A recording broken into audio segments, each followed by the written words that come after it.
வெளியாகும் 3 மணி பத்திரிகைகளின் செய்திகளை தரும் பத்திரிகை கண்ணோட்டம் நிகழ்ச்சியூடாக இணைந்திருக்கிறோம். இந்த வகையில் முதல் வீரகேசரி பத்திரிகையை எடுத்துக்கொள்வோம்.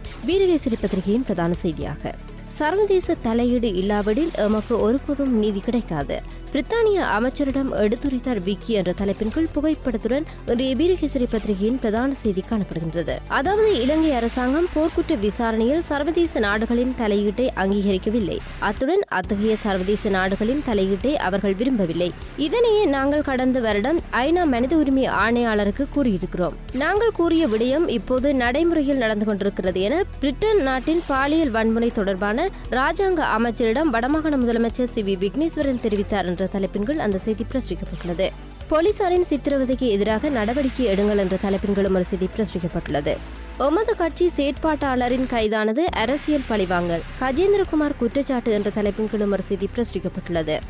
உடனடியாக உள்ளூராட்சி தேர்தலை நடத்துங்கள், தேர்தல் ஆணையாளரை வலியுறுத்துகிறது கூட்டு எதிர்க்கட்சி என்ற தலைப்பின் கீழும் ஒரு செய்தி பிரசுரிக்கப்பட்டுள்ளது.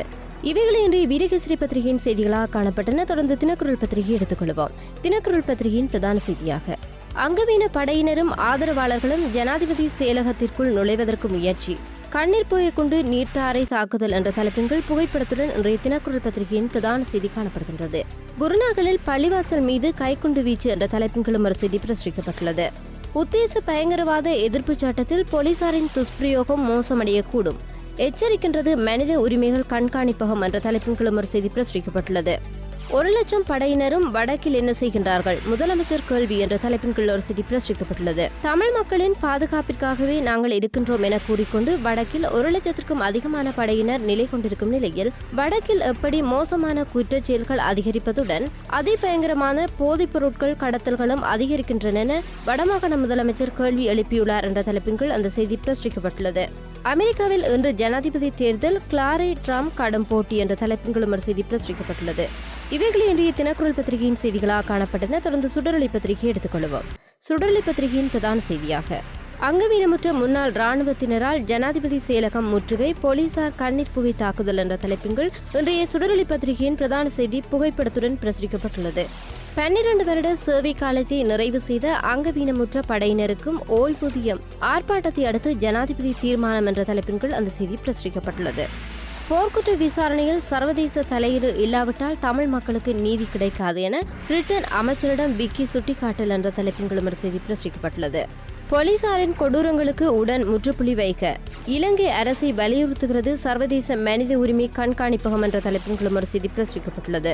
அதாவது போலீசாரின் சித்திரவதைகள் உள்ளிட்ட கொடூரங்களுக்கு உடனடியாக முற்றுப்புள்ளி வைக்குமாறு இலங்கை அரசாங்கத்தை சர்வதேச மனித உரிமைகள் கண்காணிப்பகம் வலியுறுத்துவதாக அந்த செய்தி பிரசுரிக்கப்பட்டுள்ளது.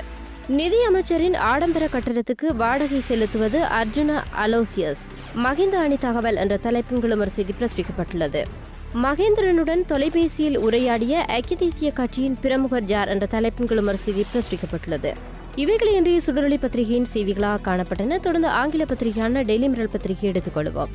டெய்லி மிரர் பத்திரிகையின் பிரதான செய்தியாக வெளிவிவகார அமைச்சின் செயலாளர் தொலைபேசி ஊடாக சீன தூதுவருடன் கலந்துரையாடல் என்ற தலைப்பின் கீழ் இன்றைய டெய்லி மிரர் பத்திரிகையின் பிரதான செய்தி காணப்படுகின்றது. அதாவது சீன தூதுவர் சர்ச்சைக்குரிய கருத்துக்களை ஊடகங்கள் ஊடாக வெளிப்படுத்துவது பொருத்தமற்றது எனவும் எந்த விடயமானாலும் வெளிப்படையாக பேசுவதற்கு அரசாங்கம் தயாராக இருக்கின்றது போன்ற விடயங்கள் தொடர்பாக வெளிவிவகார அமைச்சின் செயலாளர் சீன தூதுவருடன் கலந்துரையாடியதாக அந்த செய்தி பிரசுரிக்கப்பட்டுள்ளது. ராவணபல பிக்குகள் மீது போலீசார் கண்ணீர் புகை தாக்குதல் என்ற தலைப்பின் கீழ் ஒரு செய்தி பிரசுரிக்கப்பட்டுள்ளது. தமிழீழ விடுதலை புலிகளும் தெற்கில் உள்ள கடும்போக்குவாதிகளும் ஒன்று என்கிறார் சந்திரிகா என்ற தலைப்பின் கீழ் ஒரு செய்தி பிரசுரிக்கப்பட்டுள்ளது. இவைகளை இன்றைய டெய்லி மிரர் பத்திரிகையின் செய்திகளாக காணப்பட்டன. தொடர்ந்து சிங்கள பத்திரிகையான லங்காதீப பத்திரிகையை எடுத்துக்கொள்வோம். லங்காதீப பத்திரிகையின் பிரதான செய்தியாக அமெரிக்க ஜனாதிபதி தேர்தல் இன்று என்ற தலைப்பின் கீழ் இன்றைய லங்காதீப பத்திரிகையின் பிரதான செய்தி காணப்படுகின்றது. மாகாண சபை தேர்தலை உடனடியாக நடத்த வேண்டிய தேவை இல்லை என சட்டமா அதிபர் தெரிவிப்பு என்ற தலைப்பின் கீழ் ஒரு செய்தி பிரசுரிக்கப்பட்டுள்ளது. அங்கவீனமான ராணுவத்தினர் மீது போலீசார் கண்ணீர் புகை தாக்குதல் என்ற தலைப்பின் கீழ் ஒரு செய்தி பிரசுரிக்கப்பட்டுள்ளது. இவைகளை இன்றைய லங்காதீப பத்திரிகையின் செய்திகளாக காணப்பட்டன. நல்லது நேயர்களே, கொழும்பிலிருந்து வெளியாகும் 3 மணி பத்திரிகைகளின் செய்திகளை தரும் பத்திரிகை கண்ணோட்டம் நிகழ்ச்சி நிறைவுக்கு வருகிறது. மற்றொரு பத்திரிகை கண்ணோட்டம் நிகழ்ச்சியூடாக இணைந்து கொள்ளும் வரை விடைபெற்று செல்கின்றோம். நன்றி, வணக்கம்.